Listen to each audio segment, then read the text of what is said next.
狱之所以被奉为最经典的美剧，不仅仅是因为剧情像电影一样紧凑毫无尿点，更是因为它能带给你过山车式跌宕起伏的刺激感。越狱祖师爷麦克之所以越狱，正是为了救出被栽赃陷害、宣判死刑的哥哥林肯，罪名则是被指控杀死了总统的亲弟弟。经过2个月的不懈努力，兄弟俩终于成功逃出监狱，并抓到了总统假死的弟弟斯蒂曼。一旦斯蒂曼出现在大众视野，想必林肯的冤案就会不攻自破，总统和其背后的公司也必然没有翻身的机会。然而万万没想到的是，虽然眼前的人确实是斯蒂曼，但他的牙齿早已被公司的人拔光，指纹也被抹掉，不仅整了容，甚至连档案里的 DNA 也被替换处理了。所以即使斯蒂曼露了脸，也根本没有人知道他是谁。就在事情再次陷入僵局的时候，斯蒂曼却还在调侃着刚刚倒戈的情报局特工卡罗曼，你就是一条卑微的舔狗，别以为我不知道，你替我姐姐卡罗琳卖命就是因为痴爱着她，甚至还求过婚，但就你这出身，我姐姐怎么会看上你？说完就捂住假牙，哈哈大笑起来。他的举动彻底激怒了林肯，我们这群人因为你死的死，坐牢的坐牢，你怎么还好意思笑得出来？ Burroughs has no value to us dead. He has no identity. You kill him, he's just a John Doe. Just put your gun down. When you put his down, Link, we're so close. What's worth it? Killing those people, ruining my life. You'll get handling your brother. You're not helping. You're not helping. Link, you don't want to do this. Trust me. 在麦克的劝说下，林肯终于压抑住怒火，放下了枪。但这样僵持下去也不是办法。麦克不顾卡罗曼的劝阻，拿起电话打给了当地最知名的电视台。This is Michael Schofield. I'm at the Cutback Motel, Room 11.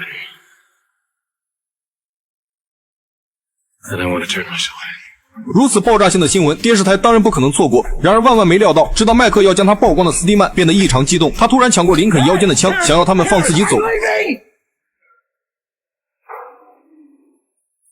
Terrence, we can't let you do that, Terrence. Terrence, all we need is your mouth. I will shoot out both your knees right now. I never liked you, Paul. I won't hesitate to take your life. Just, Terrence, listen to me. Just listen. Terrence, for once in your life, do the right thing. All right? So many people have suffered because of this, because of you. But when the press get here, you can tell the truth. You can end this. What is in it for me? Disgrace? Life in prison? You're already in prison, Terrence. How many more people have to die so you can stay locked up in some cabin in the woods? It's over.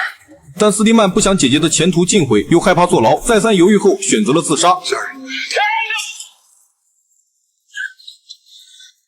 三人想死的心都有，这下算是彻底完了。外面的警察和电视台已经赶到，里面这具尸体根本任何人都认不出是谁，况且兄弟俩还是通缉犯，这一次算是彻底陷入了死局。好在卡罗曼想到一个办法，他先是亮出自己的特工证件，然后假装先一步赶到将二人擒获，等出来之后趁人不备挟持了一名摄像师，就赶紧开车跑路。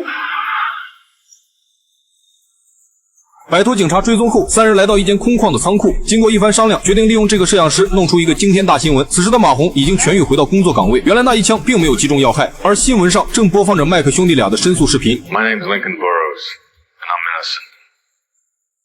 I escaped from Foxborough Penitentiary because I was sentenced to death for a crime I did not commit. I did not murder Terrence Steadman. He committed suicide last night in the Cutback Motel, 30 miles outside from his home in Blackwood, Montana. He killed himself out of fear. Fear of the people who've been hiding him for the past 3 years. The same people who want my brother dead. They don't want you to know who they are, but know this. They've stolen billions of dollars and murdered dozens of innocent people.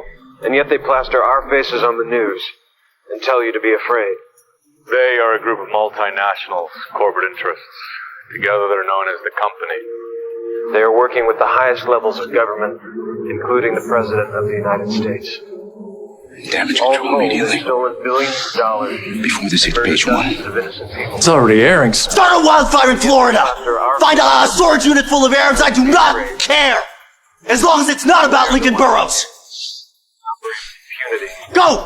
接下来的一段是麦克对萨拉表达的歉意，但言语中夹杂着暗号，目的是希望萨拉看到后和他们会合。然而马红是何等的聪明，他知道两个通缉犯说出的话没有多少人相信，况且也没有实质性的证据，根本对总统和公司造成不了威胁，所以后面对萨拉说的话才是重中之重。于是立即将这段话打印出来，然后赶到狐狸河监狱找萨拉以前的同事问问清楚。正好被不久前入狱惨遭折磨的贝里克看见，谈起贝里克，不得不提起他一段不堪回首的往事。当初萨拉来到这里上班，其实正是贝里克引荐的。贝里克克是个大龄的单身小伙，跟老妈住在一起，也一直想着脱单。本想着把萨拉介绍进来，慢慢培养感情，可谁知萨拉对他根本不感冒。对于舔狗而言，萨拉喜欢什么东西、什么书了如指掌。一看见这段话，他就发现里面有几个词出自萨拉很喜欢的一本书。马洪买来查阅，果然发现其中蕴含着猫腻。正在此时，小领导吉姆打来电话，说发现了越狱团队中精神病室友的踪迹，但马洪哪有心思把精力放在这种小角色的身上，于是再次来到监狱招募贝里克给他打下手，只要答应做他的狗，就能换取人身自由。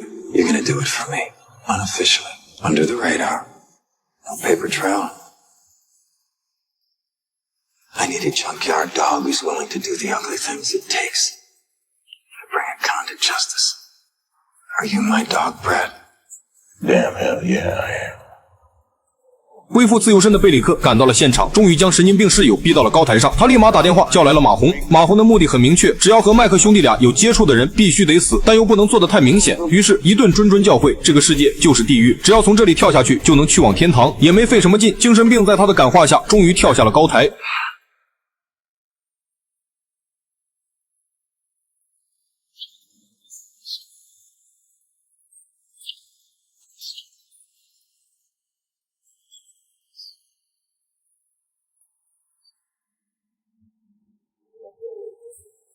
隔天，两个被追杀的苦命人终于在火车站会合，但时间紧迫，来不及谈情说爱。当务之急，则是搞清楚这把钥匙的真正用途。两人面面相觑，毫无头绪。于是麦克向萨拉引荐了他们新的合伙人。Sarah, we've got someone working with us now.